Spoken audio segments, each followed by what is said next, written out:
Tanzania and Burundi. This was only the first day of sittings following a long suspension caused by Kenya's row over nominees.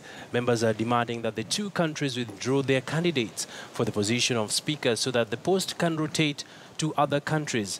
Our regional correspondent Eugene Anangwe has the details from Arusha. Each and every member from the 5 East African Community member states was present for the first item on the order paper. One by one, they stepped forward to take their oath of office. I, Honorable Barimiyawe Jean-Claude. It is the Speaker's election process that suffered a major blow after the House was unable to conduct any further business due to a quorum hitch caused by the staged walkout of both Burundian and Tanzanian members. As we have been sworn in, I would say we use persuasion. We persuade Burundi, we persuade Tanzania, they go back to the house. Because democratically, you cannot fight when you're outside. We don't know the grievances. They need to come to the house, speak out, we listen to them, then we make judgment. Take it very seriously. Ugandan member Fred Mbide had filed a motion to bar Tanzania from contesting the position of speaker. Accordingly, by necessary interpretation of rotation as a principle enshrined within the treaty, Tanzania does not qualify. So vying is lackadaisical. It is intended to administer in cohesion amongst the assembly. It is intended to actually work against the cohesion and good neighborliness, using the assembly as a tool.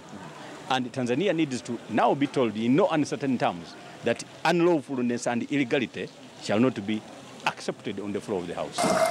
While Burundi is eligible to present a candidate under the principle of rotation, the country's candidate Leontine Nseimana is being rejected because the Secretary General of the East African Community is a Burundian. The role of an assembly is to oversee the executive.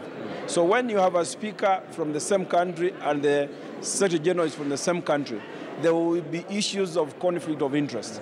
And that is why, obviously, it is only fair that the speakership comes from a partner state than the one that they have given the Secretary General.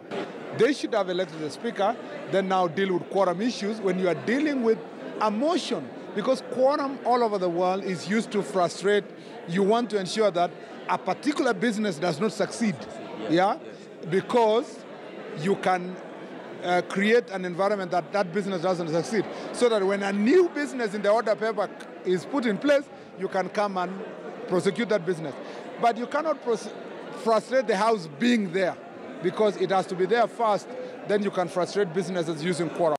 The clerk had to issue a 15-minute break to allow for further consultations and probably give time to all the missing members to join their colleagues, but that did not work. Even the sound of this fell on deaf ears. The Tanzanian and Burundian members who had decided to boycott kept off the proceedings completely. Tomorrow. In the end, the session had to be adjourned to Tuesday. In reference to all this and the discussion that has been on this House, it is true we don't seem to be moving on the same and a similar direction. Well, not quite a good start for the East African Legislative Assembly, a very important organ for the East African community integration process. And of course, once again, on day one, when it was expected that that particular seat, the Speaker's seat, would have an occupant, it goes without one on the first day of the sittings right here in Arusha. For KTN News in Arusha, Tanzania, my name is Eugene Anangwe reporting. Many thanks, Eugene, for that update. And coming closer home now, the Moi Teaching